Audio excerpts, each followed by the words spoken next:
सो अभी हम लोग लास्ट टॉपिक ऑफ एक्सरसाइज 3.1 करने वाले हैं। तो यहाँ पर क्या है कि we need to find the relationship between the length of the arc, radius of the circle and the angle theta. तो हम लोगों ने ऑलरेडी ये डिस्कस किया हुआ कि रेडियन मेजर जो हम लोग निकालने के टाइम पे हम लोगों ने ये बोला था कि रेडियन मेजर क्या होता था, it is the angle subtended by the arc of length L in the center of a circle of radius 1 unit। तो ये वाला जो एंगल है ये आता है थीटा रेडियन। रेडियन निकालते समय हम लोग ये बोला था, ठीक है। आई होप सबको याद है। अगर याद नहीं है you can roll back and check कि अगर मेरा लेंथ ऑफ द आर्क 1 हुआ और सर्कल का अगर रेडियस भी 1 हुआ तो मेरा जो angle subtended by the length of the arc will be 1 unit, 1 radian, sorry. Okay तो यहाँ पर डायग्रामेटिकली कर, अभी यहाँ पर इसको ध्यान से देखो, इसको भी मत देखो, फॉरगेट अबाउट दिस वन। तो यहाँ पर क्या हुआ है कि यहाँ पर मैंने 2 लाइन ड्रॉ किया है। तो ये बेसिकली दोनों ही तुम्हारा रेडियस ऑफ द सर्कल है। अब दिस 2 लाइंस, तो एक आर्क फॉर्म हो रहा है यहाँ पर and the length of the arc is L. तो उस आर्क का लेंथ है एल।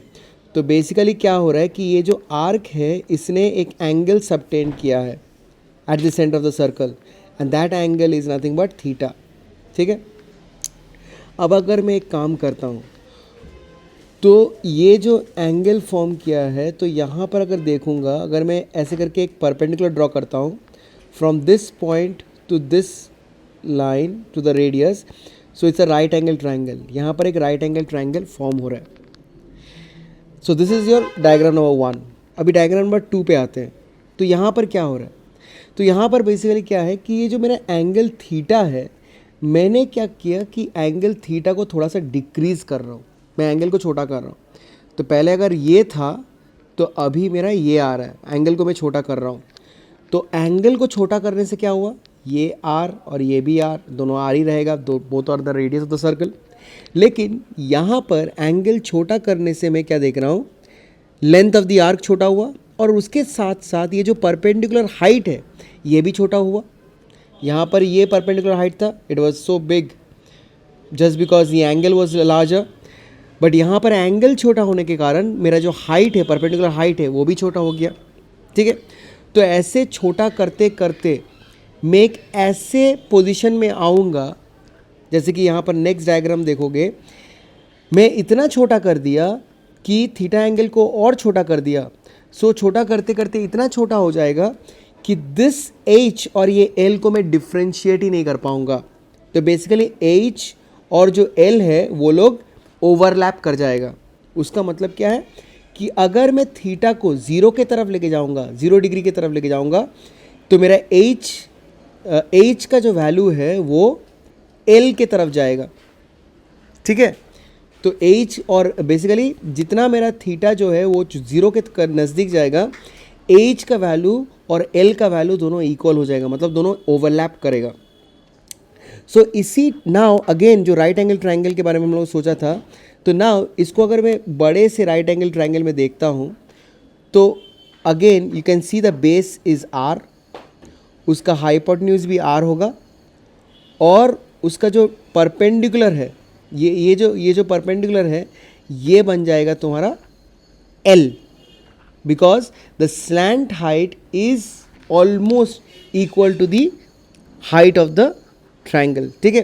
तो ये एक मैंने triangle, right angle triangle assume किया हुआ है। तो ये अप्रॉक्स है, because the length of the triangle और हाइट में कुछ डिफरेंस रहेगा, लेकिन फिर भी मैं उसको for a very very approximately वो इक्वल समझ सकता हूँ। अब अगर मेरा ऐसा हुआ तो राइट एंगल ट्रायंगल में हम लोग ट्रिग्नोमेट्री का फॉर्मूला यूज़ कर सकते हैं। दैट इज़, यहाँ पर क्या है, एक तो यहाँ पर तुम्हारा perpendicular is there and hypotenuse suppose सोच लो तुम आर, तो हाइपोटेन्यूज भी तुम्हारा आर ही है। तो यहाँ पर अगर मैं ट्रायंगल ट्रिग्नोमेट्री फॉर्मूला यूज़ करूँगा जहाँ पर परपेंडिकुलर है और हाइपोटेन्यूज है, तो वहाँ पर आता है साइन थीटा।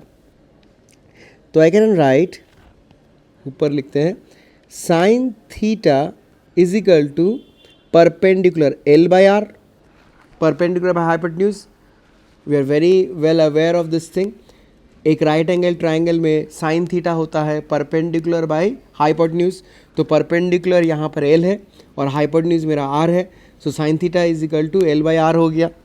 ठीक है, once I get this thing, अब एक चीज़ सोचो कि ये जो थीटा एंगल मैंने एज्यूम किया, इट्स वेरी वेरी स्मॉल, इतना छोटा कि तुम सोच नहीं सकते, इट्स वेरी वेरी स्मॉल, तो it's just near about equal to 0 degree.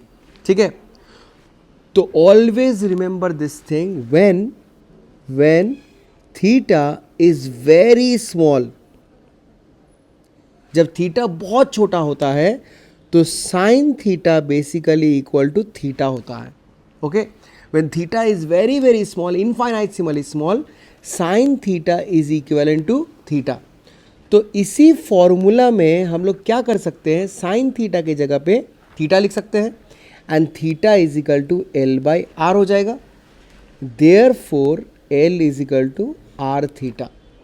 तो ये है हमारा relationship between length of the arc, radius of the circle and the angle theta subtended by the arc in the centre of the circle. लेकिन ये formula use करते समय एक चीज़ ध्यान देना बहुत ज़रूरी है। We know that there are two ways of measuring the angle theta. One is the degree measure, the other one is the radian measure. But जब मैं ये फॉर्मूला यूज़ करूँगा, यहाँ पर जो थीटा है, theta must be in radian major. जो theta है उसको रेडियन मेजर में ही होना पड़ेगा, रेडियन मेजर में होगा तभी जाके मैं ये फॉर्मूला यूज़ कर सकता हूँ, और else we can not use this formula. This formula is only valid when theta is in radian. Okay.